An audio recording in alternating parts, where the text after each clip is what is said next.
Palate to Palate with Robert St. John and Wyatt Waters is made possible by a generous contribution from the Mississippi Farm Bureau Federation. Additional funding is provided by this and other public television stations and from viewers like you. Thank you.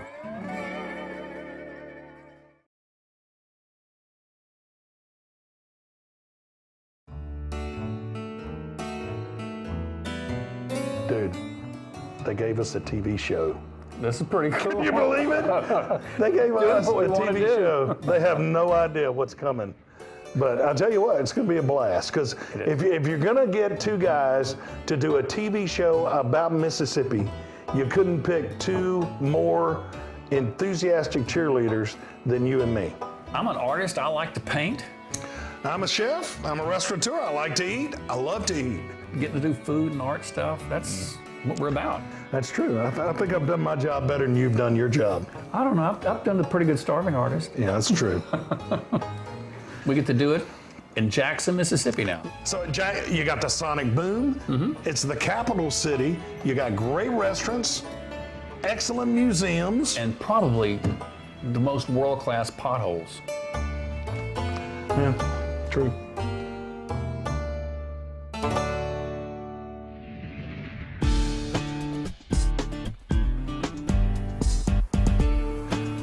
So here's the deal. We're working on our fourth book. Hard to believe. A Mississippi Palate. And the cool thing is while we're writing the book and creating the book, we're also doing a TV show. Everything's been leading to this. Everything's been coming to this place. So we have a blast putting the book together and working on a book together. But the thing is, it's just you and me. And we've had this shared experience that we've loved 3 other books. What's really cool now is that we have cameras with us and we're bringing other people in and they get to kind of experience this thing that we do, which is to share that.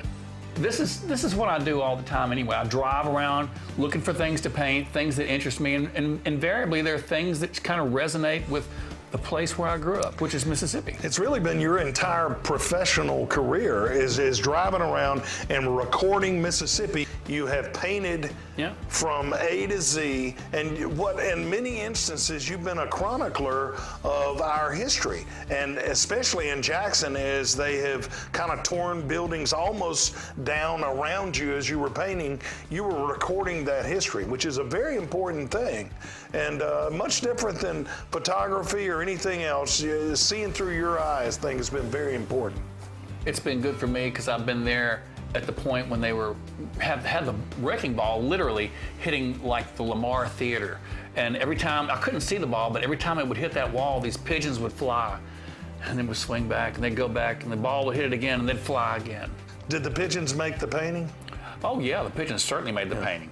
So I think that's what you've done, but that's what plays so well, and that's what people connect to in our books. They know the food, and people are very familiar with the food, but they're seeing Mississippi through your eyes, and you've got a great view from your standpoint in Mississippi. It's excellent, and I think that is what has been the connection with people, is the food and the art, and they've come together, and they made this thing that we never even knew was going to be as big as it is. We all like to eat. We all like to look at stuff. Yeah, that works.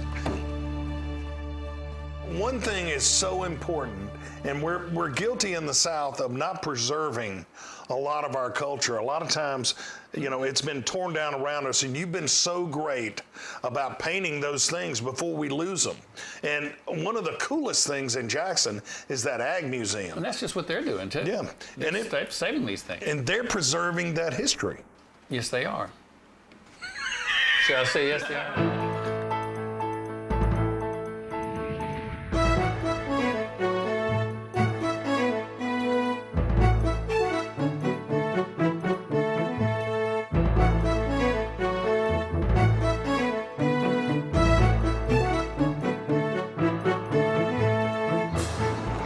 You remember, what was it, about 15 years ago?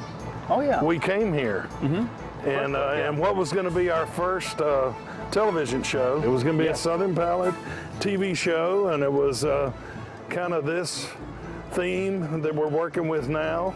And our buddy Bill Dunlap. Sitting on the porch. It was on the porch. He was going to be the narrator, and You painted a catfish, and that's back when Jackson had catfish all over town. And that was a great day. This is really what Mississippi's about. And most Mississippi's got this rural background. My grandfather was the oldest of 7 brothers, all St. John brothers. They all went to Mississippi College. I'm a Methodist today because my grandfather owned a pair of shoes. He was the oldest of 7 brothers, and the 2 oldest had shoes, and they could go with my great-grandfather, who was Methodist, to the Methodist church, which was way off in the distance. The 5 younger ones walked across the grass 2 doors down to the Baptist church. So I'm a Methodist because my grandfather owned a pair of shoes.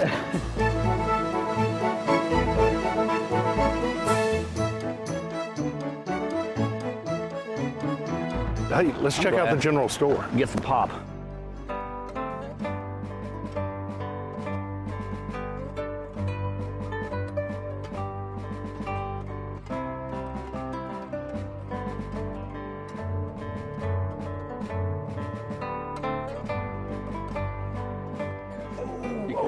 Oh, you remember that? Yes, you remember this one? That was a good one. From my grandmother's house, I would walk with my Uncle Dwight, and we would get those Mountain Dews and a bottle. Man, I haven't seen that bottle since I was probably 5 years old. I didn't think anything was a penny anymore, except something you found on the Kroger parking lot. You know, a penny. That tastes like my youth. I could put one of these in my mouth, and it takes me back to riding through the Hillendale neighborhood on my Stingray Schwinn.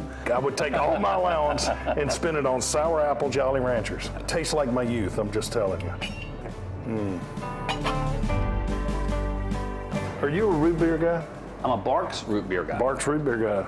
You know, that started, wasn't it, on the Gulf Coast? Is that right? I believe that's right, yes. Oh. This tastes like my youth, too. You're drinking Mississippi. Mississippi. He's sipping Mississippi. Well, this is the store of my childhood. Yep. Back in the 1930s when he was a kid. Oh, yeah. Oh, yeah.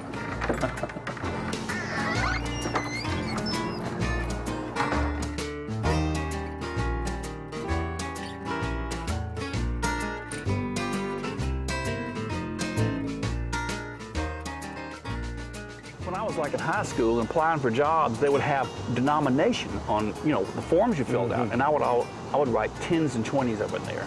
Consequently, I was self-employed for most of my high school, cutting yards. It's a school, but we can't go in the school. Look at those desks, dude. The abacus. Oh, boy, Abacus. I love the abacus bench. He was a great lawyer. It's hot. Yeah. So we're starting right now with painting the cover. The cover is really a condensation of a whole lot of things. We came up kind of brainstorming different subjects, objects to put in there. I thought a still life would be a great way to show all the state. At the last minute, I said, give me 20 minutes. I'm gonna make some cornbread. And I made some cornbread, and it made the whole painting work. You made cornbread? Yes, I did. Cornbread makes everything work. Dude, you've come a long way from beer dogs. Oh, yeah. Long way. You're rubbing off on them. Well, what can I say? I know enough about working with Wyatt that you don't tell him what to paint, you don't do anything. I did, however, have one request for the cover. And it wasn't a big thing because you do it all the time, but I wanted a watermelon on that cover. Every bookseller in the world will tell you, you can judge a book by its cover, and they will judge a book by its cover. So that's a big responsibility. It's a heavy burden on you. You've got to portray Mississippi in one image on the cover of this book. It's a lot of pressure. It was, but you know, that's why we thought still life. We talked about this. Still life could combine a whole lot of elements of what it means to be Mississippi. And of course, you know, a watermelon's part of that, and skillet, and all the different subjects that finally we put on the cover.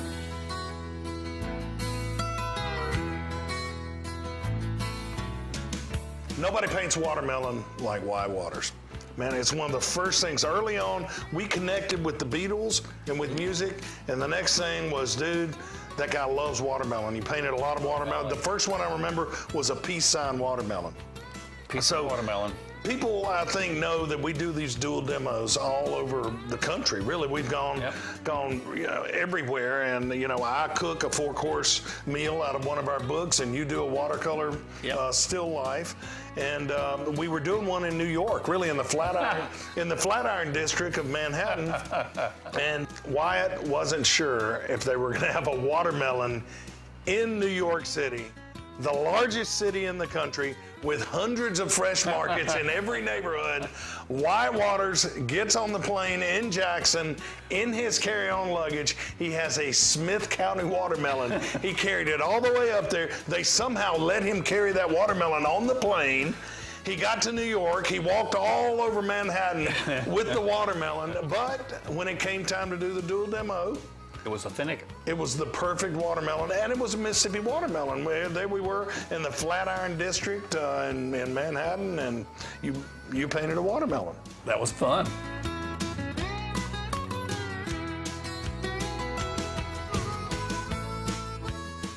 It's our 4th book, and it's your 4th cover for one of our books. I think it's my favorite.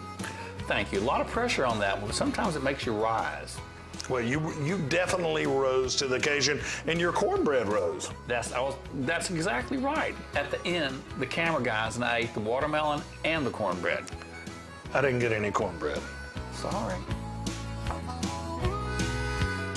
We wanted our friends in Italy who have never visited Mississippi, when they got that book and they look at it and they look at the beautiful artwork and they check out the recipes and they eat the food, that they know what Mississippi is like. Yes. That's what we wanted that book to be, Mississippi, for people who had never been to Mississippi, and an accurate representation of Mississippi.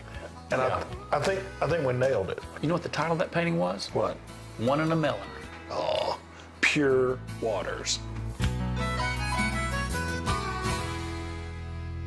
Of all of the things in Jackson, possibly the best export coming out of Jackson all over the South during the fall is the sonic boom from Jackson State University. We're about to do one of the coolest things, I predict, maybe ever. Heading into the band practice hall for the sonic boom at Jackson State. It's always the highlight of a parade for me to see the sonic boom. Let's do it. Southern Bell!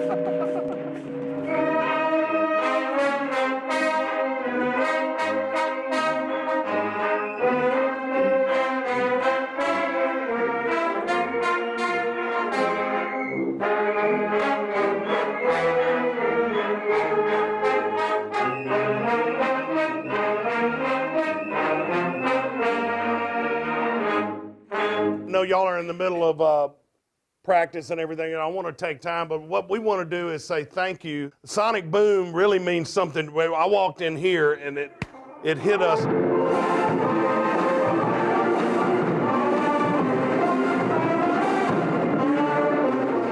This is an everyday thing for y'all. This is a very cool experience for us, and we want to say thank you for letting us in today, but thank you for doing what you do. What y'all do to showcase your talents in this state, across the country, whether you're out in Las Vegas or wherever you are, makes us proud. And I've been in this state for 55 years, so we just want to thank you.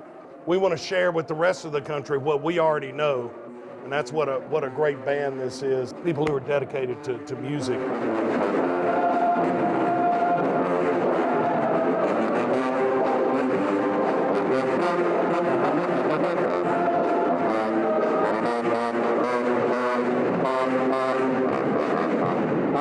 It's like you walk in and truly a sonic boom, and it just hits you.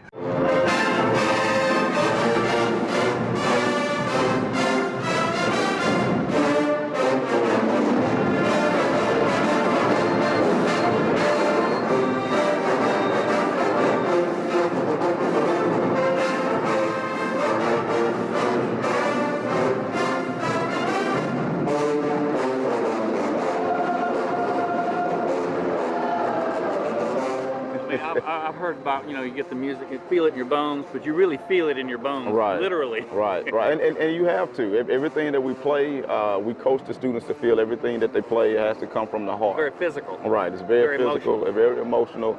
And this activity is very strenuous, and our students work very hard to represent the university and the Sonic Boom of the South. It shows and it sounds. When everybody sees the Sonic Boom of the South, they know that they're going to get an energizing show.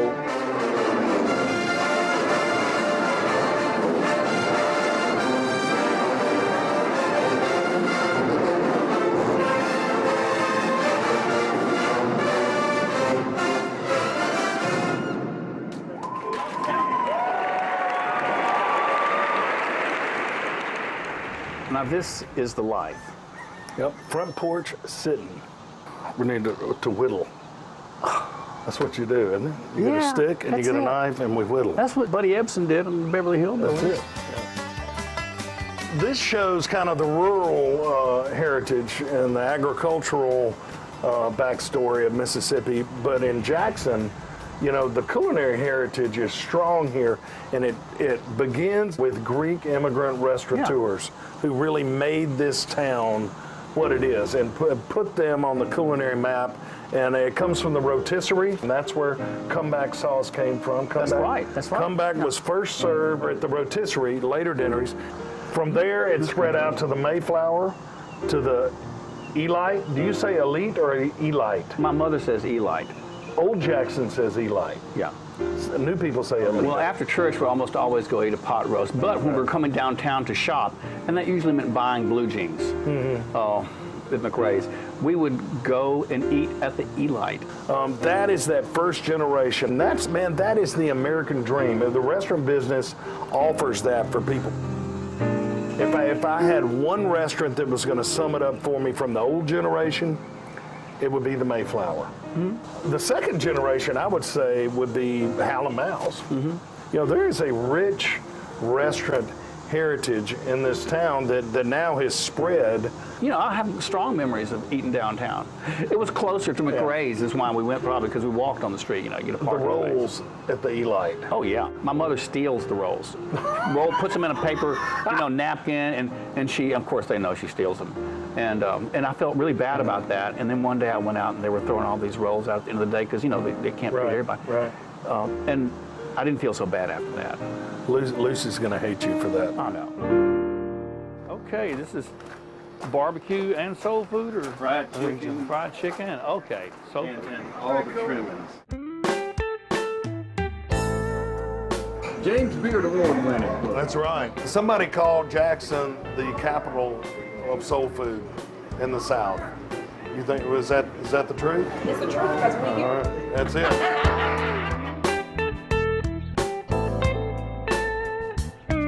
I think they mistook my order for a turkey breast instead of. Tell us about the last name Bully. Well, that's actually my husband's last name. Bully. That's all B-U-L-L-Y. B-U-L-L-Y. Y'all will be the first bullies I've ever met.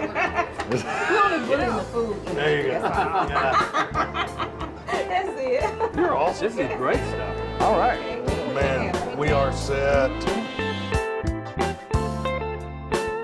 Malcolm, as you know, preserved music in this state. When the blues artists were dying off, Malcolm was bringing them in and showcasing them at Hal and Mal's. I always said we were a ladder club. We called acts going up the ladder and coming down. When we got ready to open this place called Hal and Mal's up, we were very dedicated to what was the local cuisine. But we really were very interested in the legacy part, and at the same time branching out and adding the live music to it. It's really Mississippi in one building. Enjoy it. Thanks for accommodating. It was great. Here it is. Back to Malcolm, you know, who started probably the greatest tourism event in Jackson, which is the Mal's St. Patty's Day Parade, which you and I march in every year. Oh, yeah. How many people? I think 80,000 people. 80,000 come to watch that. You and I march in that, and the crew O'Tucks lead the parade every time. You met your current girlfriend after Yes, the parade? Great associations with that parade. Yeah, It's a great excuse also just to get people together. It's the congregation of Central Mississippi and beyond, you know. Wyatt has also been the Grand Marshal of the St. Patty's Day Parade. Actually, it's more like that. I was throwing, and I was sore the next week like you wouldn't believe.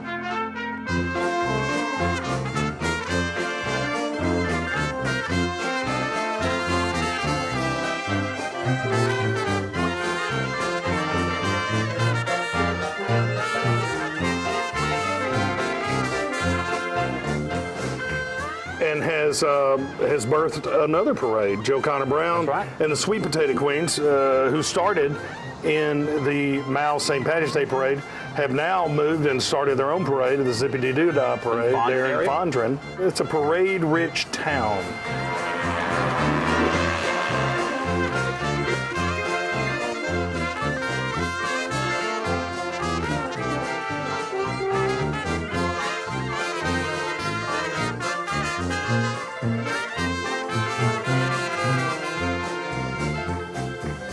Fun, you know, and that's what it is. It's a chance for people just to get together and have fun. Yep. And there's no politics going on. It's just get together, let's have a good time, let's get along. Now Jackson's a great place, but you know, a lot of areas go through cycles and up and down, and you know, during some of the troughs of what Jackson has been, there's been Fondren. Fondren has kind of been a great catalyst for showing people that things can go through their difficult periods and come back on the other side and reinvent themselves.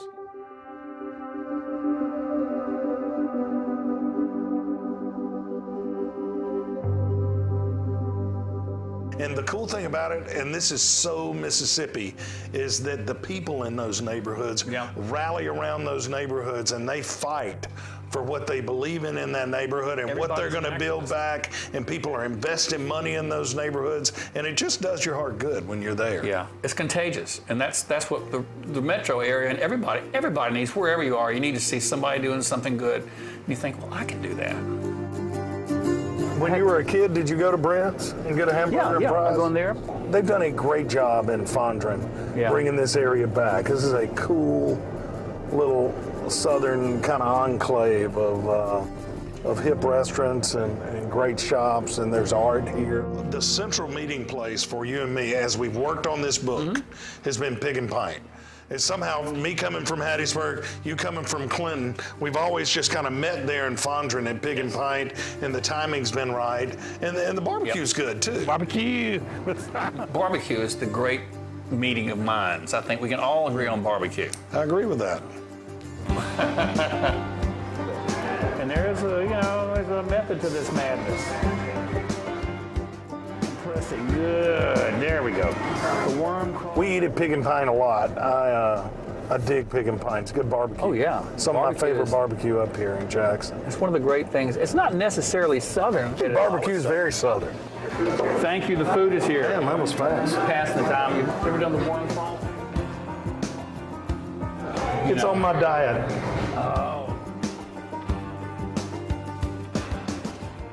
I grew up in Florence, Mississippi, and Clinton, Mississippi, and Jackson was always the big city to come to. Jackson has always been an exotic place for me. So to come back and to kind of hang out with you, Sonic Boom, Ag Museum, killer food, good stuff. I love Jackson. It's a good gig, man. It's a good gig. It is. You know, I get to hang out with my best friend. We get to drive around and eat and check out the scenery and visit with folks. And here's the thing, it's the people, man. Yeah. That's what people ask me when I'm away from Mississippi, you know, what it is about Mississippi. And if you ask me, it's the people.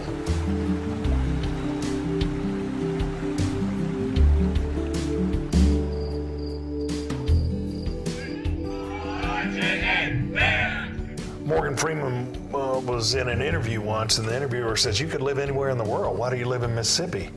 And he said, I live in Mississippi because I could live anywhere in the world.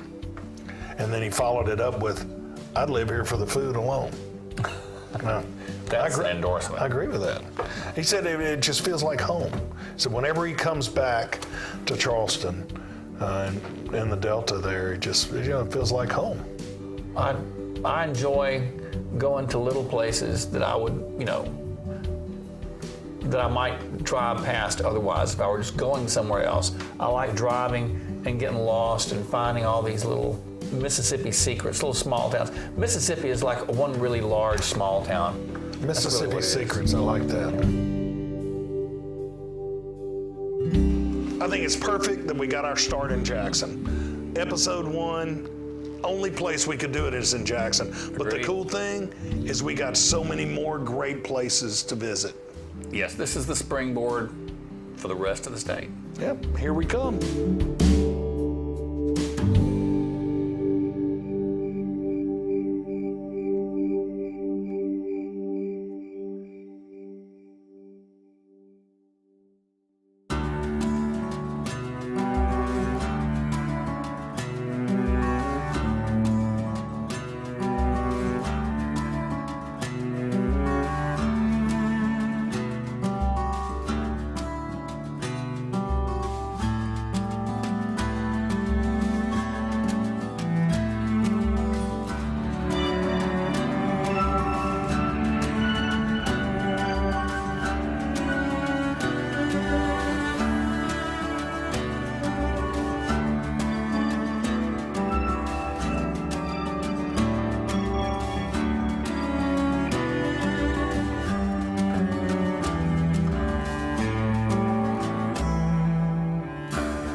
Many of the paintings seen on today's program are featured in the A Mississippi Palate Cookbook. This beautiful volume also includes Mississippi heritage recipes. A Mississippi Palate Cookbook.